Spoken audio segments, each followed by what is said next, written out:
Bonjour, chers amis, auditeurs, auditrices de la radio Trois Anges. Je m'appelle Suzelle et je suis heureuse de pouvoir passer ce temps de repentance avec vous. Alors, sans plus tarder, je vous invite à courber la tête et nous allons prier. Éternel notre Dieu, je veux te remercier pour ta bonté et pour ta grâce en cet instant. Je te prie de prendre la direction de ce temps de repentance. Oui, Saint-Esprit, je t'invite à venir toucher nos cœurs, de venir toi-même nous parler, afin que nous soyons convaincus de péché. Je t'ai prié au nom de Jésus. Amen. Alors, j'ai voulu chercher et je vous propose 2 définitions de la repentance, parce que je pense que certainement il y a des personnes sur la radio qui voudraient vraiment comprendre ce qu'est la repentance. Alors, une première définition. Donc, on nous dit que la repentance, c'est le souvenir douloureux ou regret de ses fautes et de ses péchés. La repentance de ses fautes. Une seconde définition qui, selon la Bible, plus proche de la définition biblique, la repentance implique la reconnaissance, la confession et le renoncement au péché pour accepter la transformation et la rédemption de Dieu. Dans le christianisme, les actes de repentance n'obtiennent pas le pardon de Dieu pour des péchés, plutôt le pardon est attribué comme un don de Dieu à ceux qu'il sauve. Voilà 2 définitions de la repentance. Et dans la deuxième définition, on voit bien que la repentance, c'est un don.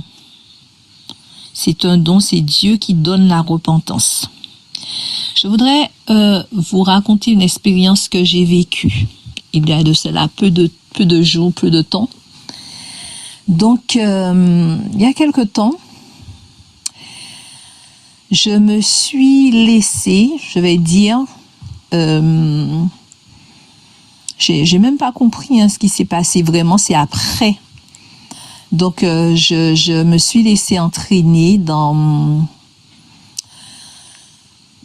comment dire, donc je vais dire, je vais pas donner trop de détails parce que ça va impliquer d'autres personnes que moi, mais je veux dire que j'ai convoité en fait, j'ai manigancé, convoité quelque chose et vraiment cela m'a conduit à cacher, à camoufler des choses. Et vraiment, je fonçais dans sa tête baissée. C'était vraiment pour des fins égoïstes.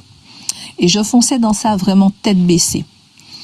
Et je me demandais vraiment si je réalisais vraiment ce qui se passait, ce que je faisais. En tout cas, voilà, en plein dans quelque chose de malsain et qui contrairement à la volonté de Dieu.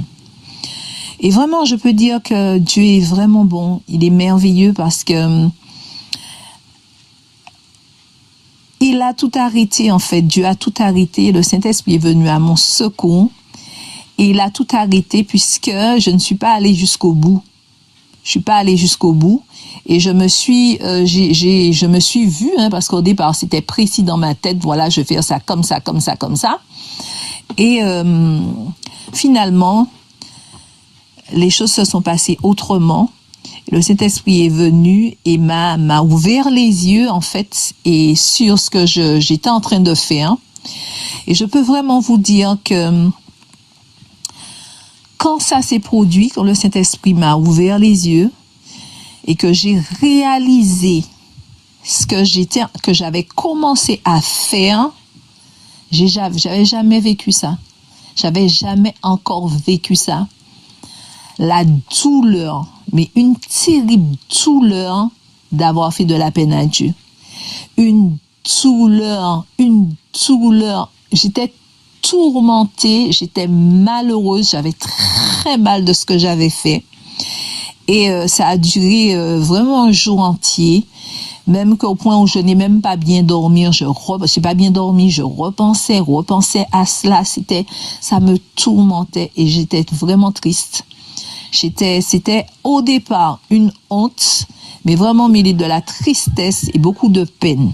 J'ai vraiment de la peine d'avoir fait ça à Dieu, quoi, d'être arrivé à ça, et même que je me disais que j'ai l'impression de vivre quelque chose qui n'était pas, je vivais un film, quoi, c'était pas moi qui l'avais fait, c'était trop, et c'était réellement moi, et ça m'avait vraiment fait beaucoup de peine et beaucoup de mal d'être arrivé à ça. Donc, réellement, je suis allée le dire au Seigneur. Donc, j'ai confessé ça à Dieu. Je lui ai dit ce que j'avais fait et vraiment, j'ai pleuré parce que j'avais vraiment mal et j'étais très, très triste.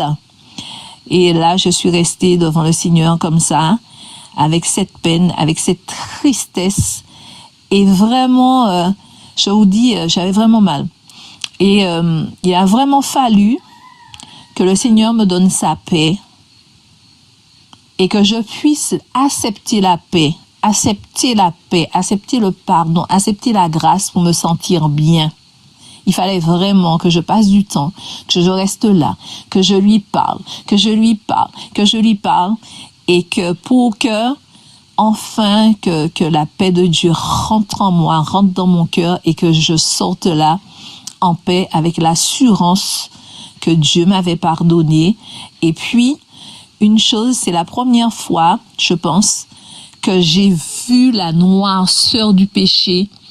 Je sais pas, le Seigneur m'a vraiment fait comprendre et vraiment, comment dire ça, c'était vraiment, j'ai ressenti, j'ai vu, j'ai perçu la noirceur du péché. C'était la première fois. Et j'ai béni le nom de Dieu parce que je me suis en parlant avec le Seigneur, quand j'étais avec lui, on parlait. Et je lui disais vraiment, Seigneur, je tire leçon de cela parce que je réalise comment tu as déjà fait des choses dans ma vie. Parce qu'auparavant, quand j'étais loin de Dieu, je m'étais écartée de Dieu, de la vérité. Je vivais ma vie dans le temps et je faisais un peu n'importe quoi, des choses peut-être plus. Après, est-ce qu'on va comparer le péché? Je sais pas, mais je faisais des choses pas bien du tout. Et je vivais, ça ne me touchait pas plus que ça de les faire. Et quand Dieu est venu me chercher, il m'a rappelé à lui. J'ai vécu cette expérience de péché, mais d'être saisi par la tristesse, être dans le repentir et comprendre que le péché, c'est clairement quelque chose d'affreux, c'est clairement quelque chose de détestable, c'est clairement quelque chose de malsain. Avec cette expérience-là, j'ai vu ça, j'ai perçu ça, j'ai compris ça. Et voilà, donc je voulais vous raconter cette expérience que j'ai vécue il n'y a pas longtemps. Et je dois dire une chose aussi, c'est que quand il m'arrivait de pécher, enfin il m'arrive de pécher, mais quand auparavant, j'avais du mal à aller vers Dieu pour lui dire que j'avais mal fait, parce que j'étais triste et que j'avais honte. Et ça prenait du temps que j'aille vraiment lui dire, parce lui avouer, mais c'est même pas le problème d'avouer. Le problème, c'était que ça mettait une barrière entre Dieu et moi. Parce que ça me faisait de la peine d'aller, de la honte et de la peine, d'aller vers lui parce que je savais que j'avais fait mal et c'était compliqué, c'était difficile. Et je remercie le Seigneur parce que dans sa grande montée, ce versant-là, cet aspect-là de la relation, c'est plus pareil. Dieu a fait un travail là. Et c'est plus facilement que j'irai vers Dieu pour lui dire, voilà, j'ai fait ça, et demander pardon. Et je remercie le Seigneur parce que il a vraiment travaillé, parce que je me sentais tellement indigne en fait que ça m'était une barrière et j'avais du mal à aller vers Dieu et je culpabilisais énormément et voilà. Et je bénis le nom de Dieu parce que le Saint-Esprit a fait un travail à ce niveau et je peux aller vers Dieu dans la repentance, aller lui parler, aller avouer et chercher le pardon et la réconciliation. Le pardon, la réconciliation et avoir la paix, quoi. Recevoir la paix, accepter la paix, enfin, bon. Voilà, donc ça c'est mon expérience, c'est ce que j'ai vécu il y a quelques jours avec le Seigneur. C'est la tristesse, vraiment la tristesse et voir vraiment palper la noirceur du péché. Comment le péché est abominable et détestable. Et Dieu est bon dans sa grâce, il fait grâce, il pardonne. Il rassure et il console et il nous en retour en fait ce qui est bien avec le Seigneur quand on fait ces expériences là avec lui, c'est que on sort de là et on se dit que on est accompagné, on se dit en fait que on progresse en fait. On va de l'avant, on progresse parce que moi, comme je vous dis, ce serait il y a quelque temps, mais quelque temps il y a bien longtemps, hein, quand vraiment moi je vivais ma vie dans le monde où clochant des deux côtés. J'aurais pas vu ça comme ça, j'aurais pas ressenti cette peine, voilà. Donc Dieu est bon et vraiment frères et sœurs, je vous dis. Le Dieu qui nous aime, nous aime tout simplement en fait. Dieu nous aime, que nous péchions pas, Dieu nous aime. Et c'est ce que le Seigneur m'a fait comprendre en fait, que sa grâce est éternelle, intemporelle, ça c'est lui qui m'a dit ça. Et son amour aussi envers nous. Son amour envers nous l'est tout autant, et sinon plus, hein, Dieu et son amour est infini. Alors, ce que j'aurais aimé vraiment que à partir de maintenant là, on puisse prendre un temps pour prier. Vraiment que nous puissions prendre un temps pour prier le Seigneur, lui demander. Je vous laisse prier, ouvrir votre cœur au Seigneur. Donc, prenons 5 minutes si vous voulez bien pour pouvoir prier.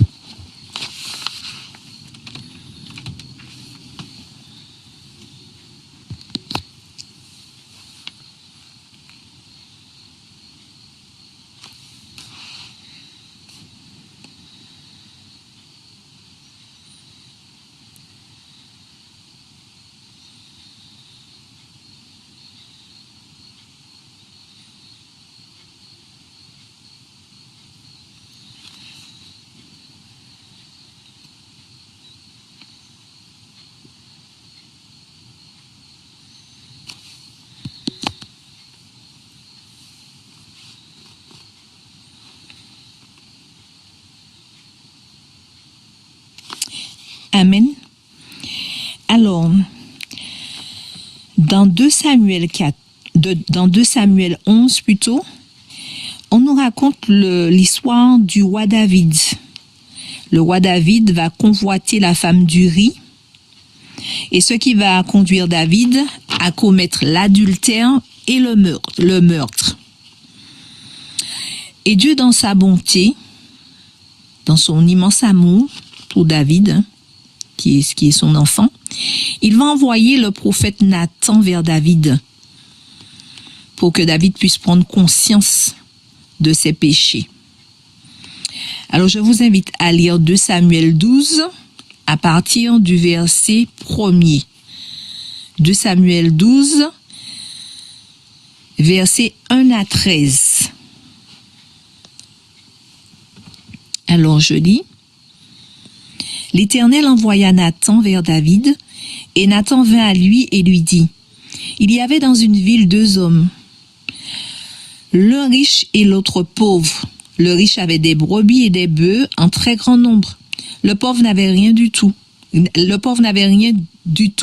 Qu'une petite brebis qu'il avait achetée. Il la nourrissait, et elle grandissait chez lui avec ses enfants. Elle mangeait de son pain, buvait dans sa coupe, dormait sur son sein, et la regardait comme sa fille. Un voyageur arriva chez l'homme riche, et le riche n'a pas voulu toucher à ses brebis ou à ses bœufs pour préparer un repas au voyageur qui était venu chez lui. Il a pris la brebis du pauvre, il l'a apprêtée pour l'homme qui était venu chez lui. La colère de David s'enflamma violemment contre cet homme, et il dit à Nathan, « L'Éternel est vivant, l'homme qui a fait cela mérite la mort. Et il rendra 4 brebis pour avoir commis cette action et pour avoir été sans pitié. » Et Nathan dit à David, « Tu es cet homme-là.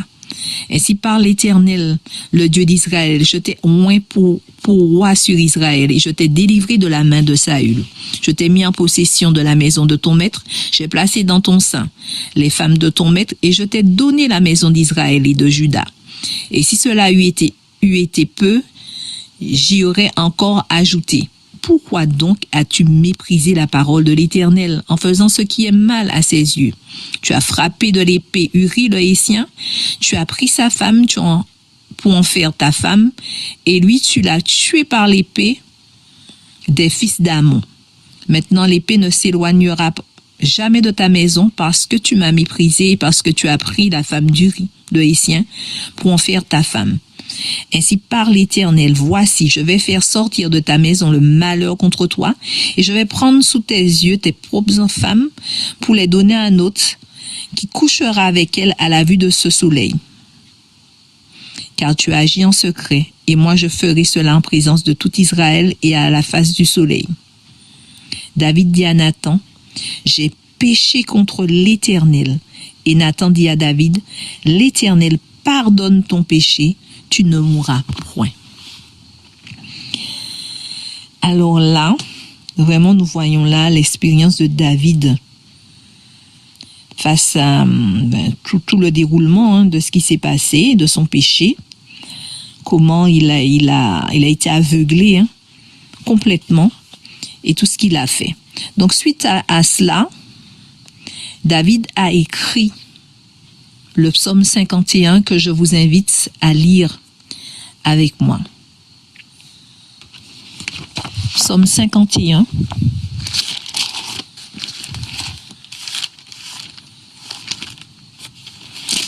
Donc nous lisons ensemble le psaume 51.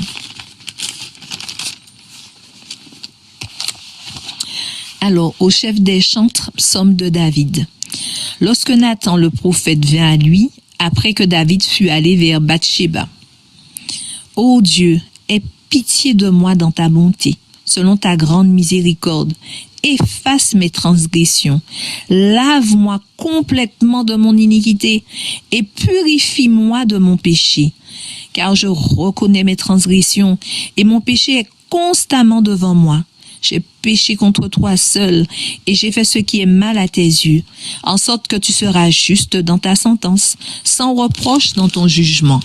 Voici, je suis né dans l'iniquité et ma mère m'a conçu dans le péché. Mais tu veux que la vérité soit au fond du cœur.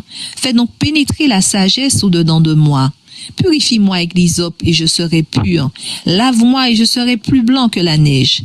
Annonce-moi l'allégresse et la joie, et les eaux que tu as brisées se réjouiront. Détourne ton regard de mes péchés. Efface toutes mes iniquités.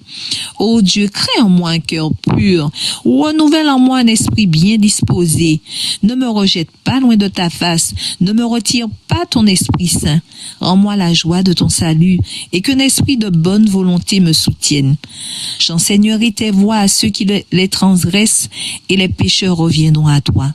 Ô Dieu, Dieu de mon salut, délivre-moi du sang versé et ma langue célébrera ta miséricorde. Seigneur, ouvre mes lèvres et ma bouche publiera ta louange. Si tu eusses voulu des sacrifices, je t'en aurais offert, mais tu ne prends point plaisir aux holocaustes. Les sacrifices qui sont agréables à Dieu, c'est un esprit brisé. Ô Dieu, tu ne dédaignes pas un cœur brisé et contrit. Répands par ta grâce tes bienfaits sur Sion. Bâtis les murs de Jérusalem. Alors tu agréeras des sacrifices de justice, des holocaustes et des victimes tout entières. Alors on offrira des taureaux sur ton autel. Amen. Amen. Donc ici, David reconnaît son péché. Il ouvre son cœur à Dieu. Son cœur est brisé parce qu'il a fait de la peine à l'Éternel. Il dit même, j'ai péché contre toi seul et j'ai fait ce qui est mal à tes yeux. En sorte que tu seras juste dans ta sentence, sans reproche dans ton jugement. Il est disposé à laisser l'Éternel agir envers lui comme il lui plaira. Et au verset 12, il dit, « Ô Dieu, crée en moi un cœur pur, renouvelle en moi un esprit bien disposé. » Là encore, on voit vraiment que David est arrivé à un point où il ne désire même plus pécher. Il a horreur du péché, il demande un cœur pur et à Dieu de lui renouveler un esprit bien disposé. Vraiment, non, c'est vraiment là, c'est vraiment la repentance, hein, c'est de reconnaître. Il reconnaît, il prend conscience en fait, parce que le péché aveugle, hein. On fonce tête baissée, on est aveuglé, on est entraîné, happé dans quelque chose de mauvais qui déplaît à Dieu. Voilà, on n'en est même pas conscient. Et là, vraiment, il prend conscience, ses yeux s'ouvrent et il voit l'immensité de sa faute, comment c'est odieux, et il ouvre son cœur à Dieu. Son cœur est brisé. Il a vraiment mal, il a de la peine et il désire vraiment ne plus faire de la peine à l'Éternel. Alors, je nous invite à prier, d'accord, à prendre un temps de prière. Dans 1 Jean 2, verset 1, il est dit, « Mes petits enfants, je vous écris ces choses afin que vous ne péchiez point. Et si quelqu'un a péché, nous avons un avocat auprès du Père, Jésus-Christ le juste. » C'est merveilleux, c'est formidable de savoir que si nous péchons, l'Éternel ne nous invite pas à pécher, mais si nous péchons, nous avons un avocat auprès du Père, Jésus-Christ. Alors, je nous invite donc à nous ouvrir notre cœur à Jésus, à aller vers lui. En cet instant, prenons 5 minutes encore pour prier si vous voulez bien.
Amen. Donc, je suis vraiment heureuse que nous puissions comprendre que le Seigneur a tout prévu pour nous, dans son immense amour envers nous. Il nous aime tellement que il nous a donné Jésus comme notre avocat. Jésus-Christ, vers qui nous pouvons nous rendre quand nous avons péché afin d'obtenir le pardon, car il a payé le prix à notre place. Jésus-Christ a payé le prix. Son sang a été versé à la croix pour que nous puissions avoir le pardon. Mais simplement, il nous invite à venir à lui, avoir le désir d'abandonner nos voies, avoir le désir de vivre une vie qui plaît à Jésus et à lui remettre, à tout lui donner, à tout porter devant son trône afin d'obtenir le pardon. Donc nous allons prier pour mettre fin à ce moment qui, j'espère, a été clair,